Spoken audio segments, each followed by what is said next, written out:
Viramgam print અને electronic મીડિયાના કર્મીઓએ પ્રાંત અધિકારીના વિરુદ્ધમાં સરકારને આવેદનપત્ર પાઠવ્યું. ગુજરાતના મુખ્યમંત્રી, માહિતી નિયામક ગાંધીનગર તેમજ અમદાવાદ કલેક્ટરને આવેદનપત્ર મોકલી આપ્યું. રાજ્યમાં સ્થાનિક સ્વરાજ્યની ચૂંટણીઓ બાદ સ્થાનિક સંસ્થાઓમાં પ્રમુખ, ઉપપ્રમુખની ચૂંટણીઓ યોજાઈ રહી છે. જેમાં ગતરોજ 19 મેના રોજ વિરમગામ નગરપાલિકા ખાતે પ્રમુખ અને ઉપપ્રમુખ તેમજ અન્ય હોદ્દેદારોની વરણી પ્રક્રિયા હાથ ધરવામાં આવી હતી. જે દરમિયાન પ્રાંત અધિકારી, ચૂંટણી અધિકારી વિરેન્દ્ર દેસાઈએ વિરમગામ નગરપાલિકા સભાખંડમાં ઉપસ્થિત મીડિયાકર્મીઓને કવરેજ કરતા અટકાવીને અપમાનિત કરી સભાખંડથી બહાર નીકળી જવા જણાવ્યું હતું અને કાયદાની પારદર્શિતા ભંગ કરી બંધ બારણે હોદ્દેદારોની વરણી કરેલ. ત્યારબાદ પ્રાંત અધિકારી બહાર આવતા મીડિયાકર્મીઓના પ્રશ્નોનો ઉડાવ જવાબ આપીને કાયદાની મર્યાદાનું ઉલ્લંઘન કરેલ અને મીડિયાકર્મીઓને જણાવેલ કે આવી પ્રક્રિયામાં મીડિયાકર્મીઓની હાજરી જરૂરી નથી અને જો મીડિયાકર્મી પાસે આવો કોઈ પરિપત્ર હોય તો રજૂ કરવા જણાવવામાં આવ્યું હતું.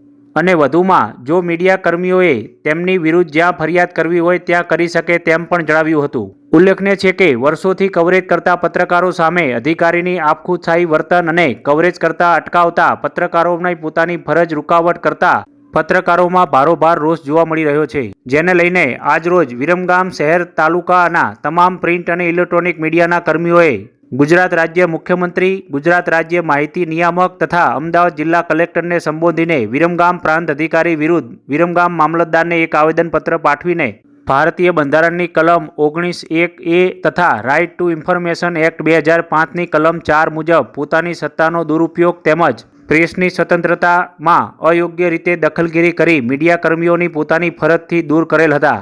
જેથી સમગ્ર ઘટનાની ઉચ્ચ સ્તરીય અને નિષ્પક્ષ તપાસ હાથ ધરવામાં આવે તેવી આવેદનપત્રમાં રજૂઆત કરવામાં આવી છે. દરમિયાન પત્રકારોને સભાખંડમાંથી બહાર ખસેડ્યા, બરાબર, કોઈ પણ કારણોસર કોઈ પણ કારણોસર નોટિસ આપ્યા વગર. એ માટે અમે આ પત્રકારો વિરમગામના અને વિરમગામ તાલુકા અને શહેરના તમામ પત્રકારો ભેગા થઈ અને અમે એક આવેદનપત્ર આપને આપીએ છીએ. આપના વતી અને આપના લેવલથી સરકારમાં અમારી આ રજૂઆતને પહોંચાડશો એવી આપને વિનંતી.